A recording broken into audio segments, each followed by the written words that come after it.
Hello friends, welcome to my channel. दोस्तों, मैं संदीप शुक्ला और आप देख रहे हैं एग्जाम टेक हिंदी। दोस्तों, जब मैं एसएससी जीडी कांस्टेबल में सभी पैरामिलिट्री फोर्सेस का कंबाइंड वीडियो जॉब प्रोफाइल को बनाया तो उसमें आप लोगों की मांग बढ़ी सेपरेट वीडियो की, यानी सभी पैरामिलिट्री फोर्सेस का अलग अलग सेपरेट वीडियो की। तो इसके चलते मैं सीआरपीएफ का पहला वीडियो आप लोगों तक पहुंचा रहा हूं, जिसमें सीआरपीएफ की जॉब प्रोफाइल में आप पूरी छोटी से लेकर के बड़ी ए टू जेड जानकारी मैं आपको पूरी दूंगा, जिसमें आप जानेंगे कि यदि आप सीआरपीएफ ज्वाइन कर रहे हैं तो कैसी आपकी ड्यूटी रहने वाली है, कहाँ कहाँ आपको ड्यूटीज़ जा सकती हैं, क्या क्या आपको काम करना पड़ेगा इसके थ्रू, कैसे मतलब कितना रिस्क होता है, किस प्रकार की ड्यूटी होती है, सैलरी आपकी कितनी रहने वाली है, कैंटीन की सुविधा मिलती है या नहीं मिलती है, कितनी आपको छुट्टियां मिलती हैं, प्रमोशन आपका कैसे होने वाला है, अदर फैसिलिटीज़ क्या क्या है, यानी सारी चीज़ मैं आपको पूरी बताऊंगा डिटेल में। तो आप पूरा वीडियो ज़रूर देख लें और आप लोगों से रिक्वेस्ट है कि यदि आपने अभी तक चैनल सब्सक्राइब नहीं किए हैं तो प्लीज़ चैनल सब्सक्राइब करके बेल आइकन प्रेस कर दें। दोस्तों, सीआरपीएफ भारत का सबसे बड़ा पैरामिलिट्री फोर्स है जो कि गृह मंत्रालय के तहत काम करता है। इसमें लगभग 230 बटालियंस हैं और 3 महिला बटालियंस अलग से हैं, यानी 3 वुमेन्स बटालियन इसमें आपको महिलाओं के लिए हैं, यानी बहुत अच्छा। इसके अंतर्गत कुछ स्पेशल फोर्स यूनिट भी हैं, जैसे कोबरा कमांडो हो गए, यानी commando battalion for Resolute action, और आरएफ हो गया, रैपिड एक्शन फोर्स। इस तरह के कुछ स्पेशल ग्रुप भी हैं इसमें। और इसकी स्थापना की बात करें दोस्तों, तो इसकी स्थापना ब्रिटिश शासनकाल में 27 जुलाई 1939 को क्राउन प्रतिनिधि पुलिस के रूप में, यानी सीआरपी के रूप में इसकी स्थापना की गई। इसके बाद आज़ादी के बाद 28 दिसंबर 1949 को CRPF central reserve police force के रूप में इसकी जो है नाम चेंज कर दिया गया और इसका मुख्यालय नई दिल्ली है। इसका जो आदर्श वाक्य यानी मोटो है, सेवा और निष्ठा। दोस्तों, सीआरपीएफ के थ्रू आपको ड्यूटीज़ क्या क्या रहने वाली है, यानी क्या क्या आपको काम करना पड़ सकता है। तो इसका प्रथम कार्य होता है राज्यों तथा केंद्र शासित प्रदेशों में कानून व्यवस्था बनाए रखना, और इसके अलावा भीड़ तथा दंगों का नियंत्रण करना, वामपंथी उग्रवाद से निपटना। आम चुनाव में आप लोग देखते होंगे जब भारत के चुनाव होते हैं तो उसमें सीआरपीएफ भी अपना अहम योगदान देती है शांति व्यवस्था बनाए रखने के लिए। तो आम चुनाव में सुरक्षा का जिम्मेदारी भी सीआरपीएफ के ऊपर रहता है। वीआईपी और महत्वपूर्ण प्रतिष्ठानों की सुरक्षा, यूएन यानी यूनाइटेड नेशन शांति सुरक्षा मिशन में भाग लेना, तथा प्राकृतिक आपदाओं के समय बचाव तथा राहत अभियान चलाना, ये कुछ सीआरपीएफ के मुख्य कार्य होते हैं।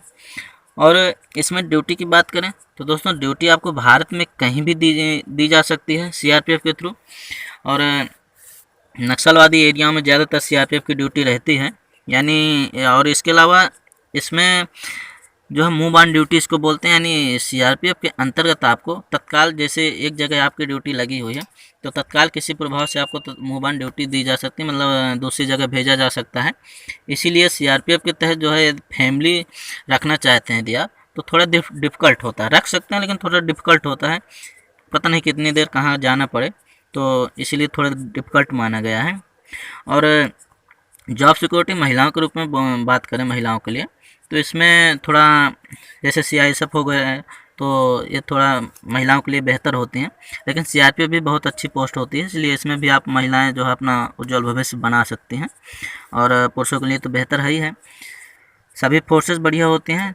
सीआरपीएफ का कीर्ति तो और बहुत अच्छा है, जो है इसके बहुत अच्छे अच्छे कार्य किए हैं जो है, तो इसलिए आप सीआरपीएफ ज्वाइन करके अपना जो है भविष्य सुधार सकते हैं और अपना नाम रोशन कर सकते हैं। फौजी बनना तो हर युवा का सपना होता है, लेकिन कुछ अच्छे कार्य करना जो है अलग ही कुछ पहचान होती है। तो इसलिए आप सीआरपीएफ ज्वाइन करें और भारत देश सेवा करें।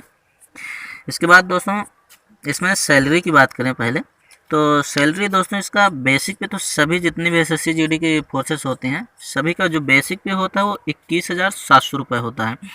साथ में आपको डीए हो गया, टीए हो गया, एचआरए हो गया, राशन हो गया, अलाउंसेस हो गया, जैसे रिस्क अलाउंसेस हो गया, हाई रिस्क, लो रिस्क जो है, हिल रिस्क अलाउंसेस, इस प्रकार के बहुत सारे अलाउंसेस आपको मिलते हैं, जो कि सब मिला जुला करके लगभग जो प्राथमिक सैलरी आपकी रहती है वो 35,000 यानी 35,000 के लगभग आपको प्राथमिक सैलरी मिलती है। इसमें फिर कम ज़्यादा भी अलाउंसेस के हिसाब से, यानी लोकेशन पर आपका अलाउंसेस डिपेंड करता है, जिस प्रकार का अलाउंस आपको लोकेशन मिलेगा उस हिसाब से आपकी सैलरी भी रहने वाले हैं। और फिर धीरे धीरे बढ़ती रहती है, कम ज़्यादा होती रहती है सैलरी अलाउंसेस के हिसाब से, मतलब लोकेशन पर आप डिपेंड करता है। इसके अलावा इसमें आपको चाइल्ड एजुकेशन की सुविधा मिलती है।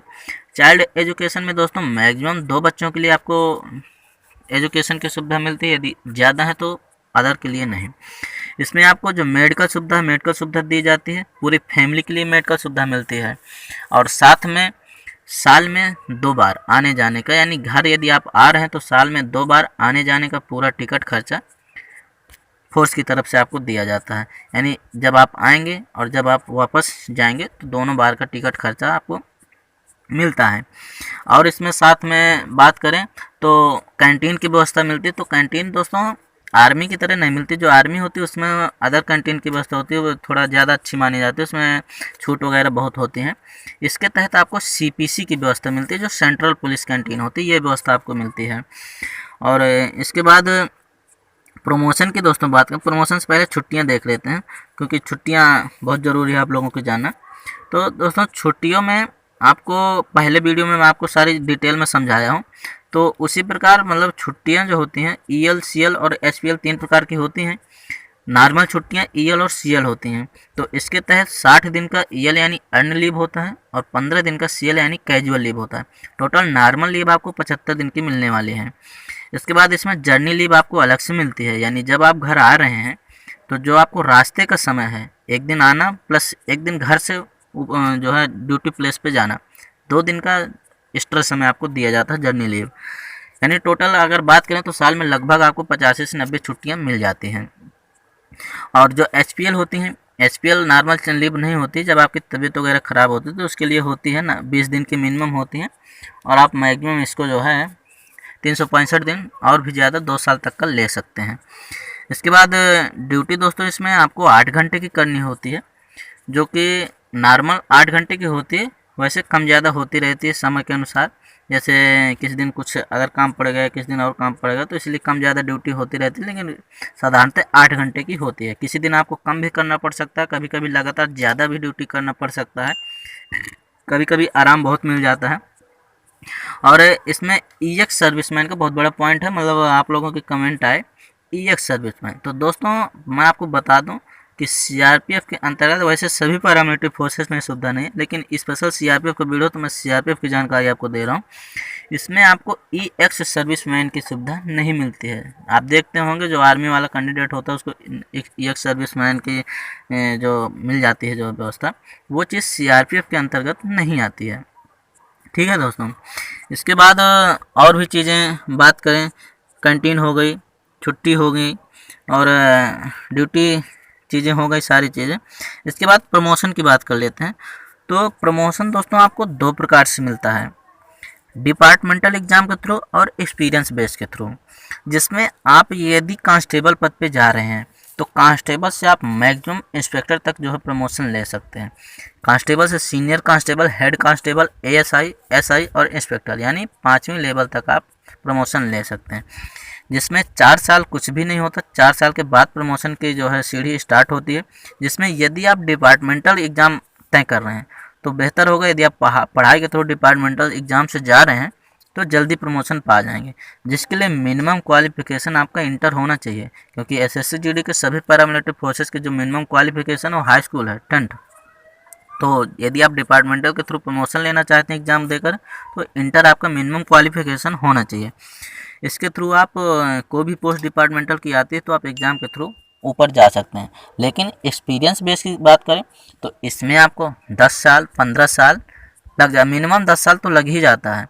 15 साल 16 साल में जो है प्रमोशन होता है फर्स्ट स्टेज का। कभी कभी होता है यदि आप अच्छा वर्क करते हैं, जिस दिन से आप ड्यूटी करने लगेंगे उस दिन से आपकी अलग एक जॉब प्रोफाइल जो है डायरी बनेगी, सारी चीज़ें उसमें लिखी जाया करती हैं, नोट की जाती हैं। उस हिसाब से आपको जो प्रमोशन दिया जाता है, जो कि यदि बहुत अच्छा वर्क है आपका और पोस्ट है, बढ़िया आपका जो है वहाँ व्यवहार है, तो आपको हो सकता है कि सीनियर कांस्टेबल डायरेक्ट जो हेड कांस्टेबल कर दिया जाए। लेकिन ऊपर इंस्पेक्टर पद तक पहुंचने के लिए एक्सपीरियंस बेस पे मैं समझता हूं कि लगभग बहुत कम कैंडिडेट ही पहुंच पाते हैं। और जो डिपार्टमेंटल एग्ज़ाम है इसके थ्रू बहुत जल्दी आप वहां तक पहुंच जाते हैं। और एक्सपीरियंस जब तक आप वहां तक पहुंचने के कगार पर होते हैं तब तक आपकी रिटायरी आ जाती है, बहुत समय लग जाता है। इसलिए आप चूज़ करें डिपार्टमेंटल एग्ज़ाम, पढ़ाई करें, पढ़ाई के थ्रू एग्ज़ाम दे के आप तुरंत प्रमोशन ले सकते हैं। तो दोस्तों सारी चीज़ें मैंने A to Z पूरी जानकारी दे दिया हूँ। फिर भी आपके मन में कोई क्वेरी तो आप कमेंट करके ज़रूर पूछ लें। इसके अंतर्गत सीआरपीएफ में बॉयज़ और गर्ल्स दोनों के लिए बेहतर नौकरी होती है। दोनों आप अपना जो है करियर बना सकते हैं इसके थ्रू। गर्ल्स के हिसाब से थोड़ा मतलब रिस्क, इसके जो लोकेशन ड्यूटी की होती है उसके हिसाब से थोड़ा रिस्क ज़्यादा रहता है, इसलिए कहते हैं कि गर्ल्स के हिसाब से थोड़ा रिस्की होती है। लेकिन इस समय तो महिलाएं भी जो है हर क्षेत्र में दक्ष हैं, इसलिए आप आराम से इसको ज्वाइन कर सकते हैं। और सीआईएसएफ वगैरह तो थोड़ा कुछ बेहतर मानी जाती है गर्ल्स के हिसाब से, लेकिन सीआरपीएफ भी बेहतर ही है। और अगर मन में आपके कोई भी क्वेरीज अभी भी है तो आप ज़रूर पूछ ले सकते हैं कमेंट करके। वीडियो आपको अच्छा लगा हो तो लाइक कर देना और अपने दोस्तों तक शेयर ज़रूर कर दें। चैनल अभी तक सब्सक्राइब नहीं किए हैं तो प्लीज़ चैनल सब्सक्राइब करके बेल आइकन प्रेस कर दें। थैंक्स फॉर वाचिंग दोस्तों, मिलते हैं नेक्स्ट वीडियो में। आपको अगला कौन सा वीडियो चाहिए ज़रूर आप जो है कमेंट करिए।